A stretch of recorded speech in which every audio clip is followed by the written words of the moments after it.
Bismillahirrahmanirrahim. Assalamualaikum warahmatullahi wabarakatuh.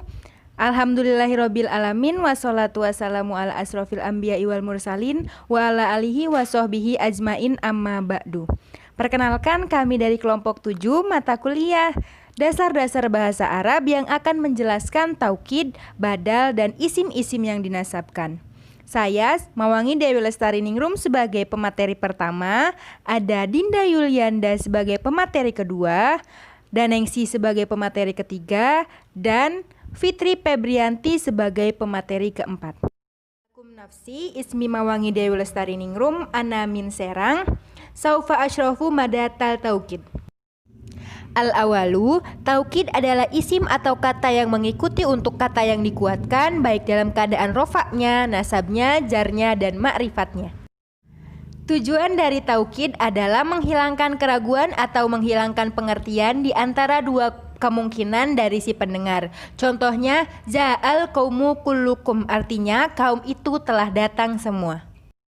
Taukid terbagi menjadi dua, yaitu taukid maknawi dan taukid lafzi. Selanjutnya ialah taukid maknawi. Taukid maknawi adalah kata benda yang menguatkan kata benda sebelumnya dari segi maknanya. Lafaz-lafaz pada taukid maknawi. Yang pertama, lafaz nafsu seperti dalam contoh Ja'a Zaidun nafsuhu, yang artinya Zaid telah datang sendiri. Yang kedua, lafaz ain seperti dalam contoh Ja'a Zaidun ainuhu, yang artinya Zaid telah datang sendiri. Yang ketiga, lafaz kullu seperti dalam contoh Ja'al qaumu kulluhum, artinya kaum itu telah datang semua. Yang keempat, lafaz kila yang digunakan untuk dua orang laki-laki seperti dalam contoh Utsmanu wa Aliyun kilahuma fi jannati, yang artinya Utsman dan Ali keduanya benar-benar di dalam surga. Yang kelima, lafaz kilta digunakan untuk dua orang perempuan seperti dalam contoh Ja'at imro'atani kiltahuma, yang artinya dua orang perempuan benar-benar datang. Yang keenam, lafaz ajma'u seperti dalam contoh Ja'al qaumu ajma'una, artinya kaum itu telah datang seluruhnya. Yang ketujuh, lafaz yang mengikuti ajma'u yaitu akta'u, abta'u, dan absa'u. Maknanya sama dengan ajma'u atau ajma'in. Seperti dalam contoh Ja'al qaumu ajma'una akta'una abta'una absa'una. Selanjutnya yaitu taukid lafzi yang artinya kata benda yang menguatkan kata benda sebelumnya dengan kata yang serupa. Contohnya yang pertama ialah saya melihat buaya, buaya. Ro'aitu timsaha, timsaha. Yang kedua, orang yang pergi itu datang, datang. Hadoro, hadorol go ibu. Yang ketiga, tidak, saya tidak mengkhianati janji. La ahunal ahdi. Yang keempat, engkau tercela, engkau tercela. Antal malu, antal malu. Contohnya dalam Al-Quran, yang pertama Quran surat Asy-Syu'ara pada kata ajma'un. Yang kedua Quran surat Al-Hijr pada kata kulluhum ajma'una. Assalamualaikum warahmatullahi wabarakatuh. Ismi Dinda, Ana min Garut. Di sini saya akan menjelaskan mengenai badal. Yang pertama ada arti badal. Arti badal yaitu tabi atau lafaz yang mengikuti atau yang dimaksud dengan hukum tanpa memakai perantara antara ia dengan matobi'inya. Contohnya ada akaltu rogifa suluka, yang artinya aku telah makan roti itu sepertiganya, bukan semuanya. Jadi arti dari contoh ini adalah dia telah memakan roti itu sepertiganya, bukan semuanya. Kemudian contoh lainnya ada Za'a Zaidun gulamuhu, yang artinya Zaid telah datang pelayannya. Maksudnya yaitu yang datang adalah pelayan Zaid, bukan dari Zaidnya. Nah, kemudian ada lafaz ida abdila ismun min ismi au filu min fi'il tabi'ahtu fi zami'i igrob bihi wa huwa ala arba'ati aksami, yang artinya apabila isim diganti oleh isim dan fi'il diganti oleh fi'il, maka dalam hal seluruh irobnya harus mengikuti mubdal minhunya. Nah, arti dari lafaz ini, jika isim itu diganti dengan isim lagi dan fiil itu diganti oleh fiil lagi, maka seluruh irobnya itu harus mengikuti mubdal minhunya. Nah, badal itu terbagi menjadi 4. Yang pertama ada badal syai minasi syai, disebut juga badal kul minakul atau badal yang cocok dan sesuai dengan mubdal minhunya dalam hal makna. Contohnya ada za'a zaidun ahuka yang artinya Zaid telah datang, yakni saudaramu. Nah, lafaz saudaramu ini sudah menjadi badal dari lafaz Zaid. Nah, karena antara lafaz saudara dengan Zaid itu sudah dianggap cocok dan sesuai. Yang kedua ada badal bad minal kul atau badal sebagian dari semuanya. Contohnya akaltu ro'ifa suluka yang artinya aku telah memakan roti itu, yakni sepertiganya. Nah, lafaz sepertiganya ini sudah merupakan bagian dari roti atau merupakan semuanya bagian dari roti. Seperti itu. Cukup sekian materi yang dapat saya sampaikan. Selanjutnya materi akan dilanjutkan oleh teman saya yang lainnya. Terima kasih dan maaf bila banyak kesalahannya. Wassalamualaikum warahmatullahi wabarakatuh. Assalamualaikum warahmatullahi wabarakatuh. Ismahuli an warifakum ala nafsi.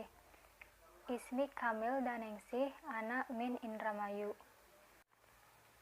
Saya akan melanjutkan materi sebelumnya yaitu tentang pembagian ba'dal. Pembagian ba'dal yang ketiga yaitu ada ba'dal istimal. Ba'dal istimal ini lafaz yang mengandung makna bagian dari matbunya, tetapi menyangkut masalah maknawi bukan materi. Maksudnya itu, ba'dal istimal ini ba'dal yang hanya mewakili sifat, isi, bagian dari mubdal minhu. Contohnya, nafa'ani zaidun ilmuhu yang artinya Zaid telah bermanfaat bagiku yakni ilmunya. Lafaz ilmunya ialah bagian dari Zaid yang merupakan sifat maknawi yang dimiliki Zaid. Yang keempat yaitu ba'dal golat atau ba'dal keliru atau salah, yaitu ba'dal yang tidak mempunyai maksud yang sama dengan matbunya, tetapi yang dimaksud hanyalah ba'dal. Hal ini dikatakan hanya karena kekeliruan atau kesalahan semata yang dilakukan oleh pembicara. Setelah itu, ia menyebutnya mubdal minhunya. Contohnya, ro'aitu Zaidan al-farosha, yang artinya aku telah melihat Zaid yakni kuda. Dalam contoh tersebut sebetulnya si pembicara melihat kuda, tapi ia malah keliru dalam mengucapkannya, sampai-sampai yang diucapkannya ialah Zaid. Lantas si pembicara meralat perkataannya dan diganti dengan kata kuda. Jadi maksud si pembicara itu, aku telah melihat kuda. Izasmun au fi'lu limislihi tala wal hukmu lisani wa an atfin hola faj'alhu fi i'robihi kal awal mulaqobalahu bilaftil badal. Bila mana isim atau fi'il mengikuti lafaz yang semisalnya dan hukum perkataan itu untuk lafaz yang kedua serta terbebas dari huruf ataf, maka jadikanlah dalam hal i'robnya seperti lafaz yang pertama dengan lafaz badal sebagai julukannya. Kulu wa ba'lun wastimalu wa golat kazaka idrobun fabil homsin sobat, yaitu lafaz kulu atau semua, ba'du sebagian, istimal mencakup, dan golat salah atau keliru.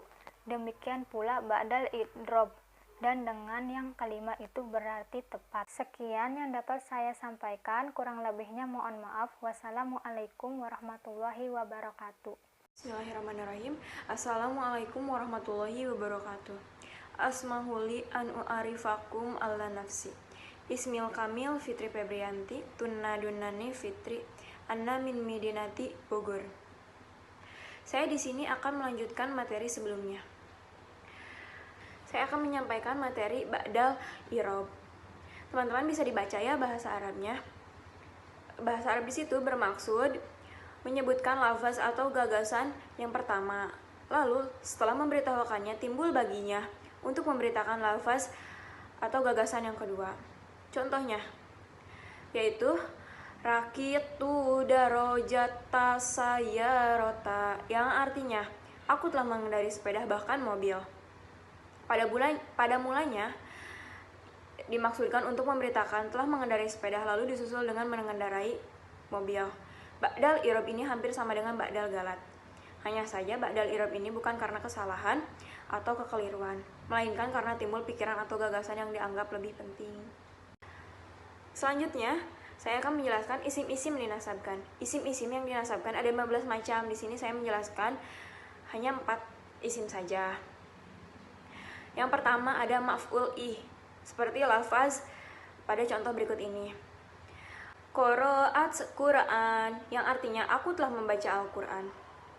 Lafaz qoro'at, fi'il dan fa'il, sedangkan Quran berkedudukan sebagai maf'ul bih.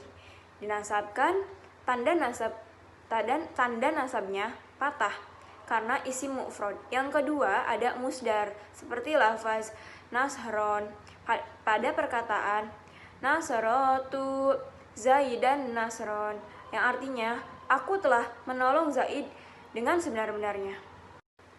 Selanjutnya yang ketiga ada zaraf zaman, seperti lafaz al-yauma pada perkataan somto yauma, yang artinya pada hari ini aku telah berpuasa. Yang keempat ada zaraf makan, seperti lafaz ammama pada perkataan zalastu ammama jaidin, yang artinya aku telah duduk di hadapan Jaid. Itulah materi yang telah saya sampaikan, kurang lebihnya mohon maaf. Apabila ada yang ingin ditanyakan silakan ditanyakan. Wabillahi taufiq wal hidayah. Wassalamualaikum warahmatullahi wabarakatuh.